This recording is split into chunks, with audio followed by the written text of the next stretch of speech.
د بادامو نیالګیو د کینولو طریقه. بادام باغ د کرنې وزارت یو له مهمو څېړنیزو فارمونو څخه دی.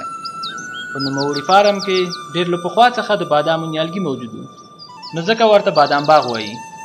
دغه فارم د کرنیزو فعالیتونو د نمایش یوه ساحه ده چې نن موږ تاسو ته د بادامو د نیالګیو کینولو طریقه ښیو. د نیالګیو کینولو څخه وړاندې هرزه او کاڼي د ځمکې څخه لرې شي، او د هغې څخه وروسته ځمکه ژوره قلبه شي او ښه هواره شي، تر څو په راتلونکي کې هر نیالګي ته په خپله اندازه اوبه ورسیږي.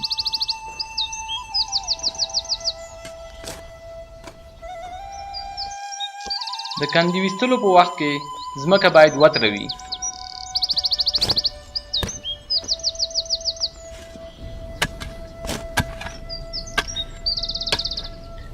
کنده باید د نیالګي د ریښو د اندازې په 2 برابره پراخه او ژوره وویستل شي.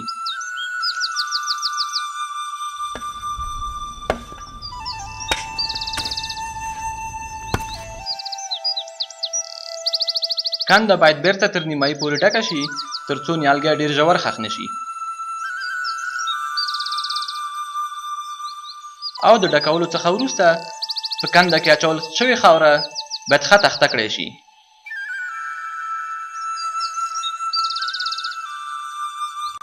نیالګی باید په سیوري کې خوندی او ریښې یې لمدې وساتل شي.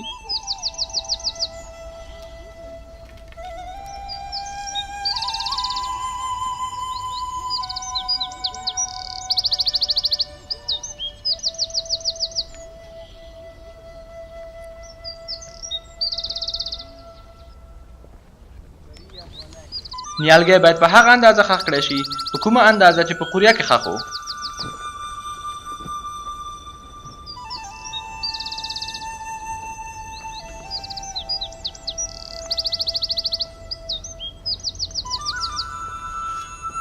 د نیالګي د ایښودلو څخه وروسته سمدستي خاوره واچول شي او خاوره ښه تخته کړی شي تر څو د ریښو شاوخوا په خاوره کې د هوا کڅوړې پاتې نه شي.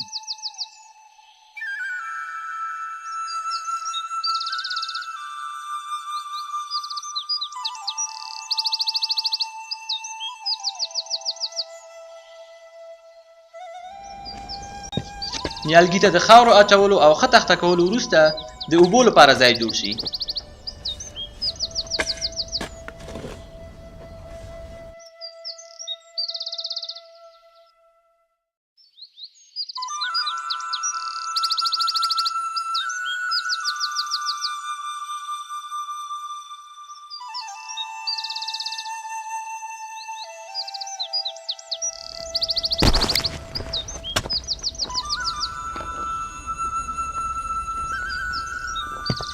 او د هغې څخه وروسته نیالګي ته په کافي اندازه اوبه ورکړل شي.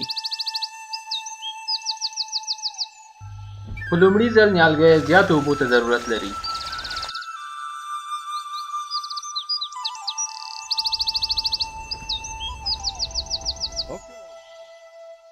او په آخره کې نیالګی تربیې ته ضرورت لري چې په تربیه کولو سره موږ د نیالګي وچې څانګې او نامطلوبې څانګې له منځه وړو.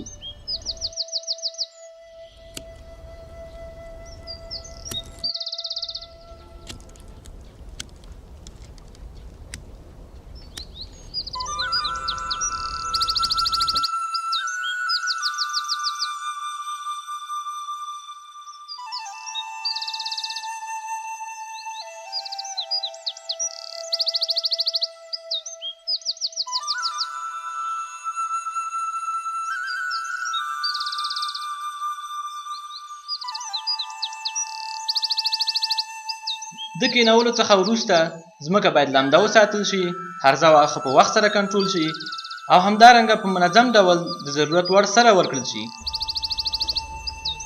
د بادامو نیالګي په پشته کینول شوي او د پشتې دواړو خواو ته د اوبو دپاره ویالې موجودې دي. هېڅکله باید نیالګی په اوبو کې ونه ساتل شي. نیالګی ډېر ژور او یا ډېر سطحي ښخ نه کړی شي.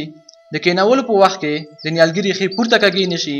نیالګی په هیڅ صورت کې د کینولو څخه مخکې په لمرینه ساحه کې ونه ساتل شي. په وچه خاوره کې هېڅکله نیالګی باید ونه کرل شي.